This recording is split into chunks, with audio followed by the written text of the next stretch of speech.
Sky Squad, we are back in the building with a little bit of early afternoon, well, late afternoon tea. Okay. I got my tea right here. I hope you got yours because we got a lot to talk about. All right. So I want to start this video off by reading you something that Brandy Glanville, who is also having her own issues with the network as a result of Caroline Manzo's allegations that Brandy did some inappropriate things to her while they were in Morocco filming Real Housewives Ultimate Girls Trip. Now, that show actually falls under the Peacock umbrella of NBC Universal and not necessarily Bravo, but it's all still within the same family, right? And Brandy Glanville was notably known for her time on, I would say short time on Real Housewives of Beverly Hills, where she did seem to be brought in for her fiery antics and somewhat rewarded for them, it seemed, up until recently. So she posted this: create the villain, enable the villain, praise the villain, then punish the villain for being a villain. Her caption reads reality TV in a nutshell.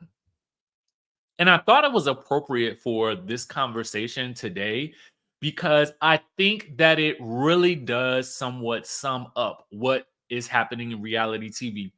Again, I have said this time and time again on this channel that it's a slippery slope when you get on reality TV and you are the person who is looked at as the person who needs to stir the pot. Um, we can look at Brandy Glanville as a great example. We can also look at Kenya Moore as probably the most recent example. We can, who else can we look at in the past? Possibly Jocelyn as an example as well. So it just kind of depends on how you feel about the person as to whether they are a true villain or an anti-hero. It really depends on what the edit shows us, to be very honest with you. And I've often stated it's a slippery slope because once you start to go down that hill, then you have to keep going, right? And you have to every season top your last. This is one of the reasons why I feel like Giselle also needs to be on the lookout. But we'll get into Giselle a little bit later, okay? Because she has typically played the same type of role, the person who pushes the button and they say pushes the story, pushes the narrative, right? And so we've seen in the past couple of seasons some very questionable things from Giselle as well. So I just want to issue a word of caution to reality TV stars who are the ones who are tasked with pushing those buttons. Beware because the line does seem to be moving. All right.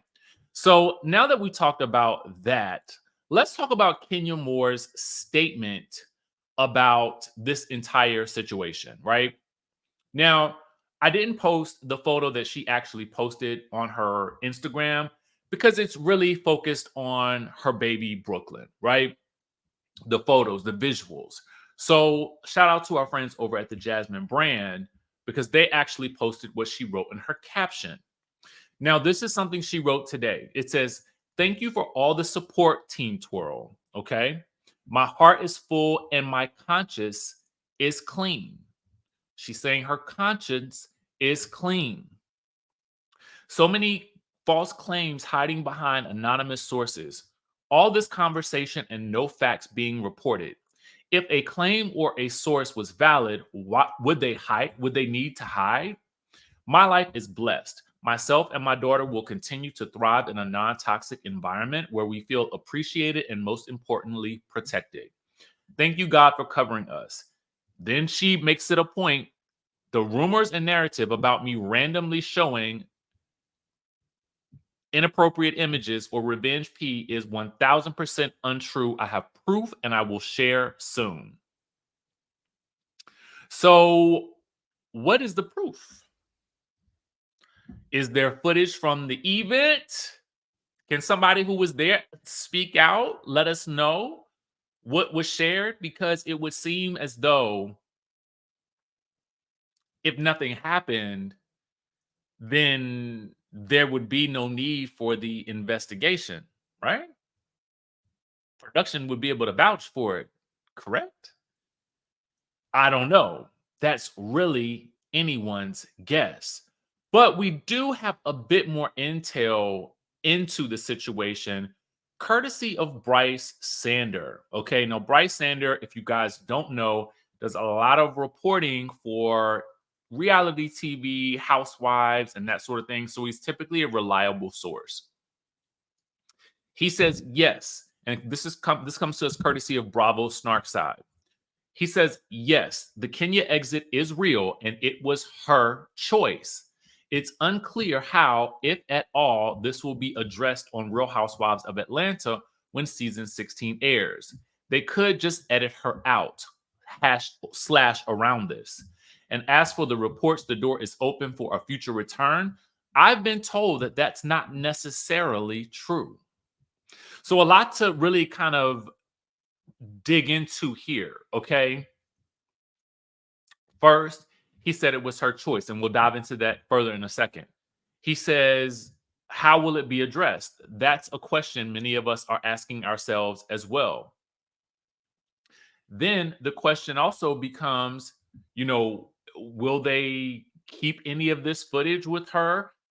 They've got to, I feel like on some level, at least acknowledge it at this point, because it's been so blown up in the media.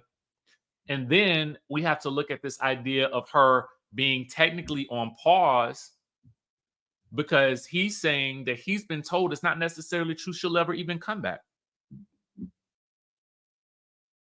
Is it the end of an era?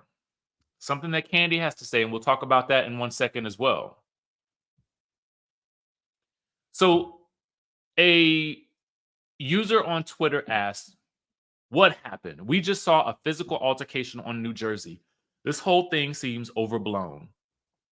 Bryce says Danielle and Jen from New Jersey were both suspended after that incident, which we had definitely heard.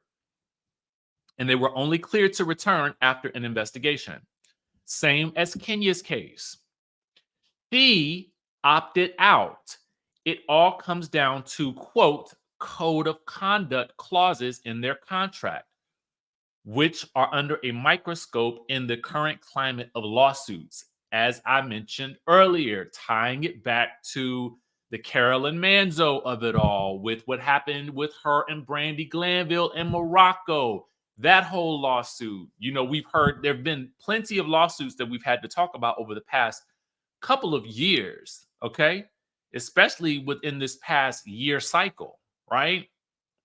So now I'm assuming, as I stated earlier, that they're being extra careful. And it's also important to note, as he stated, she is the one who opted out, likely as a result of not liking how she was being treated. Okay. Now, if I go back to this statement right here, this is important to revisit. Kenya says, my life is blessed. Myself and my daughter will continue to thrive in a non-toxic environment where we feel appreciated and, most importantly, protected. Now, again, the photos of Kenya look like they're of her in Brooklyn on a beach. Maybe she's out of town on a vacation. I just choose not to show other people's kids here on the channel as best I possibly can. It's no judgment at all involved in it. It's my preference. Especially since I don't have any kids of my own. But anyway, so it's interesting because she references a non-toxic environment. Would that mean that she's indicating that Housewives has become a toxic environment? And then the bigger question is, what part does she have to play in that level of toxicity? That's an honest question. Then what part do we have to play? That's also an honest question. Okay.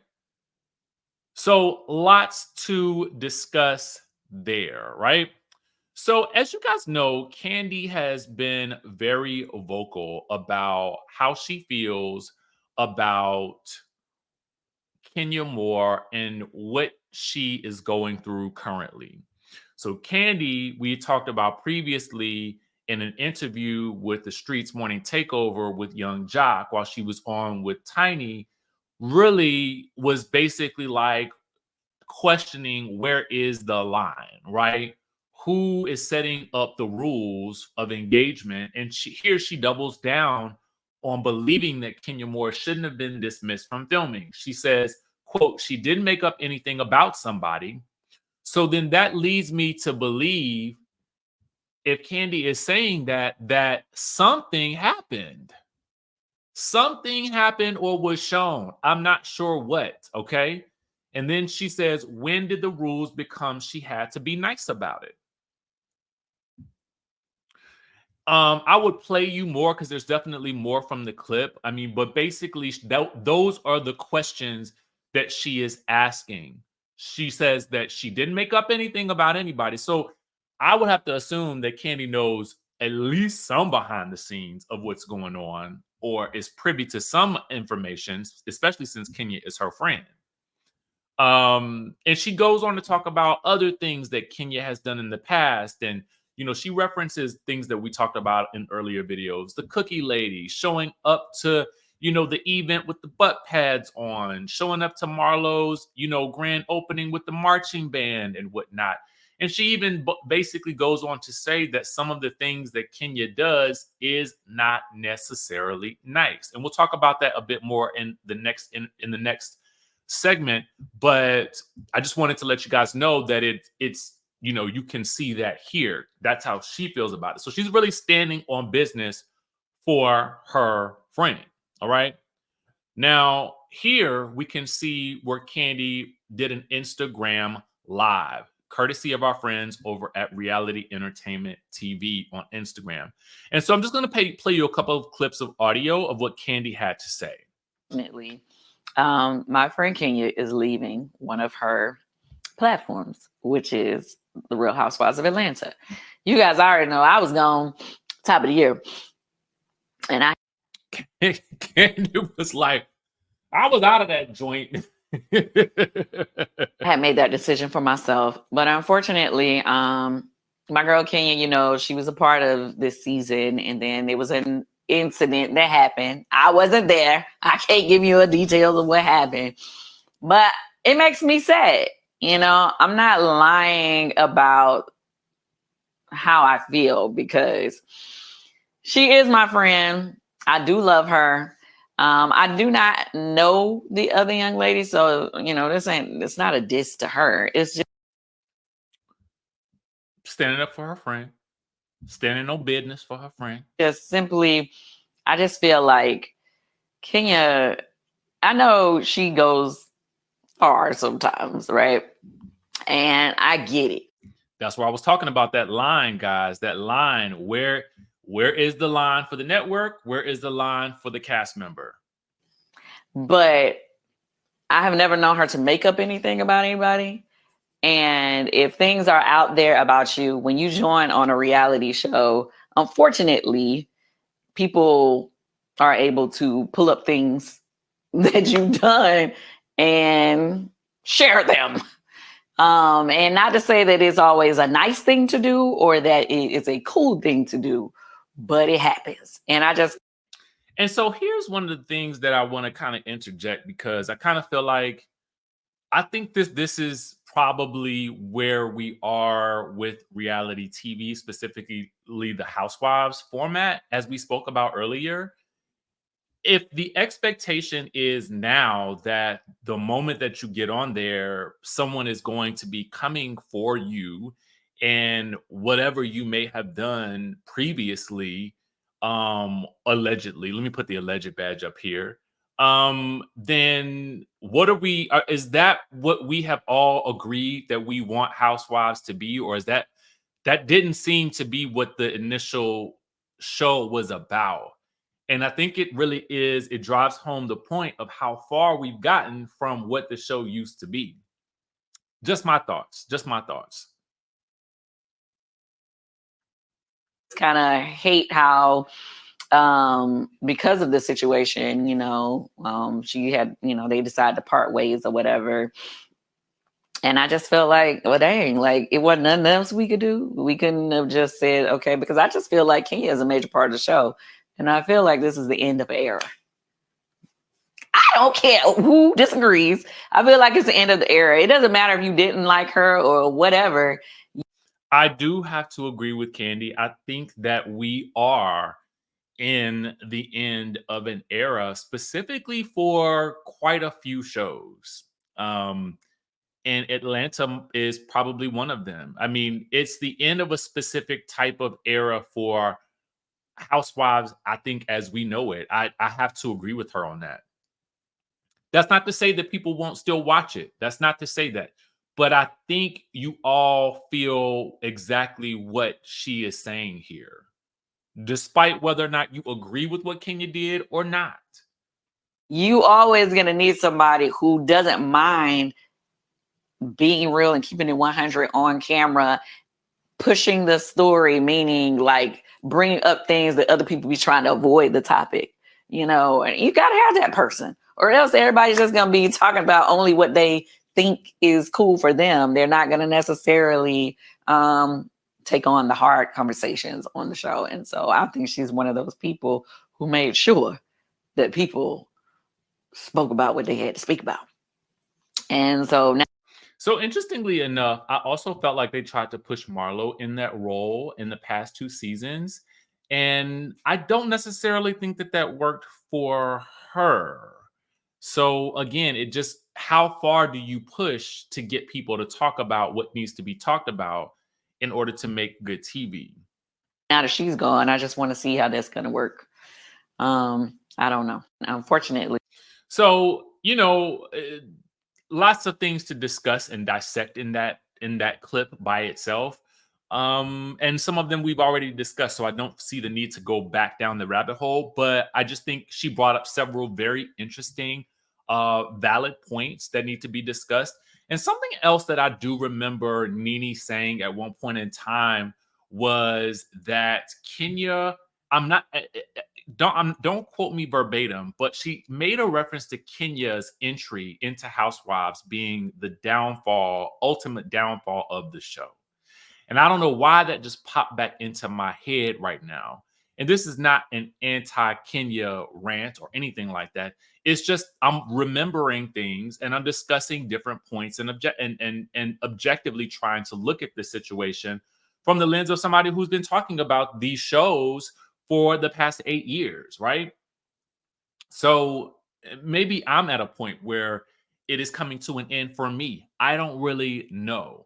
But what I do know is there's something murky in the water right now, and I don't know what to do about it. However, we need to continue on because we have yet another story. That's right. Our friends over at Urban Bell Mag are giving us the tea that something that we ultimately thought would happen has actually happened. Okay. So it sounds like Robin and Giselle are shading Ineka and her departure from the show. Okay. So the caption reads Giselle Bryant is throwing shade on her podcast, Reasonably Shady. This time, Giselle and former Real Housewives of Potomac cast member Robin Dixon had some shady things to say about Ineka Iham.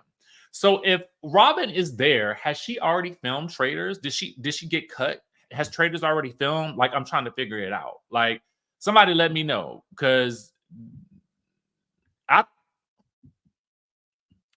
I heard it was filming in June, but I don't know. I could be wrong. So somebody let me know what y'all think in the chat. Anyway, to proceed, what was said exactly? Let's talk about it. So, Robin and Giselle tend to break down pop culture on their podcast, from what I've heard. I don't really listen to it on a regular basis. And the podcast is called, to their credit, Reasonably Shady, right? So you can expect some reasonableness and you can expect some shadiness, right? So if you recall, all right, Ineka was not asked back for season 9. We were told that by the Jasmine brand. Later, she came out and neither was Robin, but Robin was very upfront about her dismissal not being her decision. However, Ineka said that she was making her exit so that she could make becoming a mother her top priority. Well, Giselle and Robin, they threw a little shade at that because they were discussing Jennifer Lopez, right? Everybody seems to be on this anti-Jennifer Lopez kick for whatever reason right now. And I really don't understand it. What has that lady done to all of these people for everybody to be like turning on her so bad? You would think these people, people have turned on Jennifer Lopez like she had taken some classified documents to her house, okay, from the White House and kept them in her bathroom. That's how people are going. They going on her that bad, worse than they did to a person that I can't. Anyway, that's a whole discussion for another day, and I ain't even trying to go down that route today. Anyway, they were discussing that J-Lo's $60 million home was too expensive for her. Giselle says not to be in anybody's pocket, but a $60 home is oil money, okay? It's absurd, totally unnecessary. Why couldn't you get a $15 million house? $60 million, that's absurd. And you got to maintain that. I'm sorry, J-Lo, you're not Jay-Z and Beyonce, because Beyonce is going to make that money, honey. You know that's how she said it too. And I ain't heard the clip, but I'm reading you the transcript, okay? So anyway, Robin says, oh, and what she can't, and what, she canceled her tour? Giselle said, yeah. You see what she said, though? Robin inquired, what did she say? Then, and it says in a mocking tone right here, that she says, well, quote, she's concentrating on her family. Remember how Ineka was concentrating on her family and trying to have a baby? Then Robin laughed and Giselle continued and said, ooh, sorry, Ineka. Why did Ineka have to catch a stray? But see, I think ultimately, again, it goes into the podcast title. I'm sure it was playful, but at the end of the day, we all knew that at a certain point in time, Ineka was going to be the brunt of some level of shade, even though she was big up in them, during her time on the show. And, Giselle is continuing to move on. Now, regardless, I don't know if Giselle will still be in her quote unquote villain era when Potomac returns, but it'll be interesting to see how she maneuvers through this interesting new landscape of housewives and where we are currently. How do you think? And I'm pretty sure she'll probably play it safe moving forward, but it still remains to be seen. But that's all the news that we got for you guys right now. I knew we had a lot to cover in this video, but we needed to talk and have a nice little ponderosa about it all. If you guys haven't already done so, listen, hit that subscribe button, hit that notification bell button, like this video if you like reality TV related content. And of course, I will catch you in the next video.